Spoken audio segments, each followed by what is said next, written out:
Hey guys, we're going to take a look at the first lesson of Unit 2. So last week you took a minute and you reviewed all the key terms and vocabulary that you're going to hear often throughout this unit.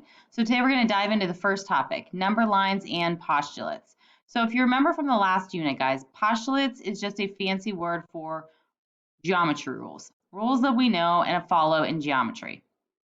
So let's take a look at the first postulate. It simply states that each number matches exactly one point on a number line, and vice versa. Each point on a number line matches exactly with one number.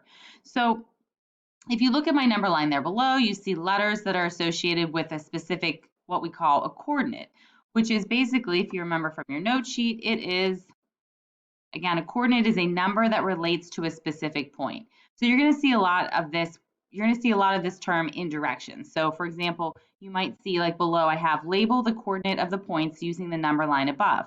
So you're asked to describe the location or a specific point. So A, if we look, here's A, and it is located at -5. B is located right here, which is the number value of -2. C is at 0, and D here on the end is at 4. So the origin, looking at our coordinates, C is actually located at the origin. So on a number line, if you see the word origin used, it is specifically the location of 0. So sometimes they might ask you to identify the exact, the value that's at the origin or the number that's at the origin. All right, so postulate 2.2 and 2.3, again, those are just fancy geometry terms. They go together. Number 2 says you can measure the distance between the points if you know the coordinates or the units of measurement. So when you're looking at a general number line, like I have right here, there's no actual units of measurement. It's not a ruler, between -6 and -5. It doesn't necessarily mean it's 1 inch or 1 centimeter. It's basically just a model of different values, and they're spaced out appropriately with consistent measurements, whatever they may be. So when you're looking to find the distance, you can do so if you know the numbers. Postulate 2.3 just says distance or the difference between 2 points. So the difference or the distance between A and B is always going to be a positive number, no matter where it is located on your number line. Distance is always positive. And I always like to think of, if I'm telling somebody how far I biked or how far I ran or how many miles I traveled in my car to get to another state, the answer is always a positive version. We talked about in the last unit a lot about, or I'm sorry, that wasn't you guys. We talked about in previous years, just the idea that, negative values are never used to represent distance. So that's just something to kind of be mindful of. All right, so to find the distance, if you look below, it gives you some 2 pointers here. Find the difference between values. So first, let's talk about what that means. The difference. What operation is that? Hopefully you can remember that finding the difference between values is insinuating or implying that we use the operation of subtraction. And then because it also has to be positive, if you remember in algebra units that we've covered, absolute value is the symbol in math that keeps answers positive. And the symbol, if you don't remember, are those vertical lines that go up and down, just like that. All right, so if we look at some examples, let's calculate the difference or find the distance between A and C. So we're looking right here, guys. So A to C, I'm looking at from here to here.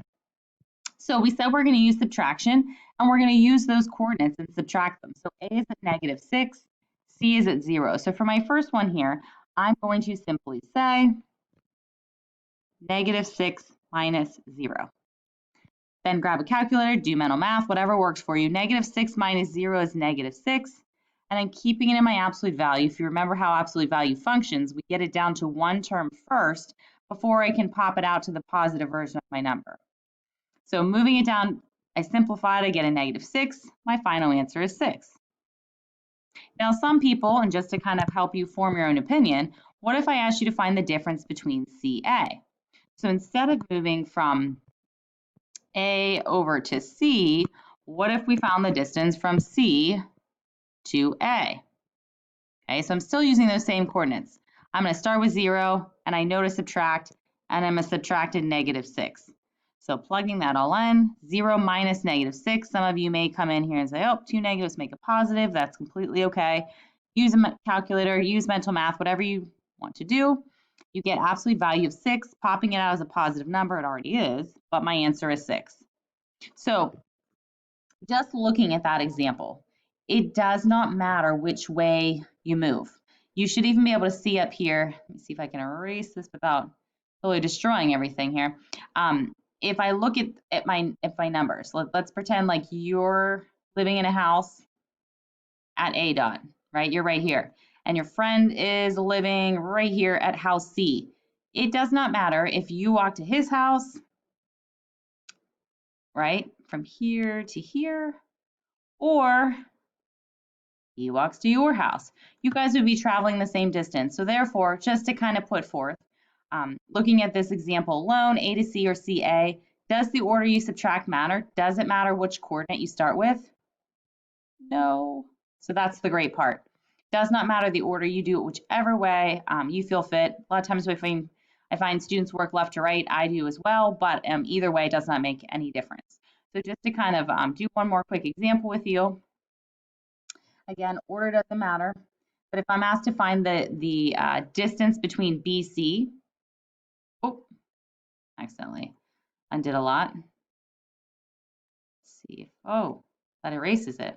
Ah, all right, so I'll just try to clean it up. Oh, I lost my dot in there again. Let's try to clean it up as best I can there. All right, so this one we're looking at the distance between B and E.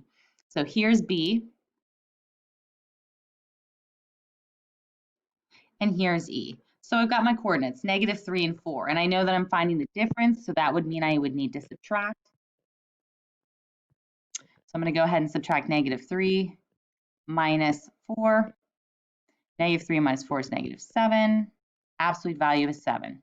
So again, absolute value means that you get it down to one term, guys, and pop it out as a positive number. If I work the other way, E to B, again, order does not matter, and I'll just show you real quick. 4 minus -3, 2 negatives make a positive, 4 plus 3 is 7. Positive version of 7 is 7. I didn't even need to change anything there, but it's, again, just keeping those signs to help remind you that the answers have to be negative. I'm sorry, have to be positive. All right, you can also find the distance or difference given scenarios and maybe not a visual number line. So let's take a look at two examples together. These will also be similar to what you're expected to do for your assignment. So taking a look at example 1, Jay traveled on I-79 from Grove City to Clarion.